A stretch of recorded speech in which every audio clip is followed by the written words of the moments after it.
Hi சொந்தங்களே, எல்லாரும் எப்படி இருக்கீங்க? நல்லா இருக்கீங்களா சொந்தங்களே? இன்னைக்கு நம்ம வீட்டில் மதிய வேலை கருவாட்டு குழம்புங்க.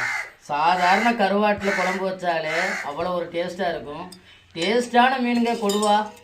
அந்த கொடுவா மீனில் கருவாடு செஞ்சு இன்னைக்கு நம்ம கருவாட்டு குழம்பு சாப்பிட்றோம்.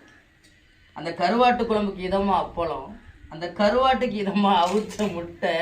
இந்த அவிச்ச முட்டையில் இருக்கக்கூடிய அந்த மஞ்சள் கருவு அந்த கருவாட்டு குழம்போட விரைவு சாப்பிட்டா எப்படி இருக்குன்னு தெரியுமா? உங்களுக்கெல்லாம் நாக்கு ஊருன்னு சொல்லும் போதே எனக்கு டேஸ்ட்டாக சாப்பிட போகிறேங்க.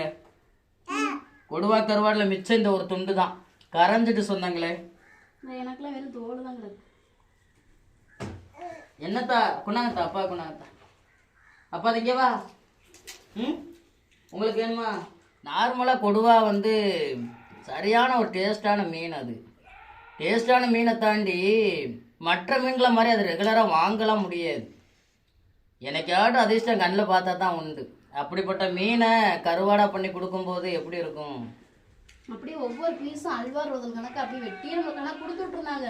ஆனால் என்ன, அவங்களுக்கு அந்த கருவாட்டை எப்படி பயன்படுத்தணும் அப்படின்னு சொல்லி காயப்பட தெரியாமல் அவங்க வெறும் உப்பை மட்டும் போட்டு காயப்பட்டுருந்ததுக்கு கிட்டவே போகணும்னு சொன்னாங்களே, அவ்வளோ ஒரு ஸ்மெல்லாக இருந்துச்சு. நம்ம சேனலில் பாருங்க, வீட்டில் இருக்கக்கூடிய மீன்களை வச்சு கருவாடுடைய செய்முறை எப்படி இருக்கும், அதே மாதிரி நம்ம குடும்பத்துக்கு செய்யும்போது எந்த அளவுக்கு உப்பு சேர்த்து பண்ணணும் எல்லாத்தையுமே அழகான ஒரு டீட்டெயில் பண்ணி வீடியோ போட்டிருப்பேன்.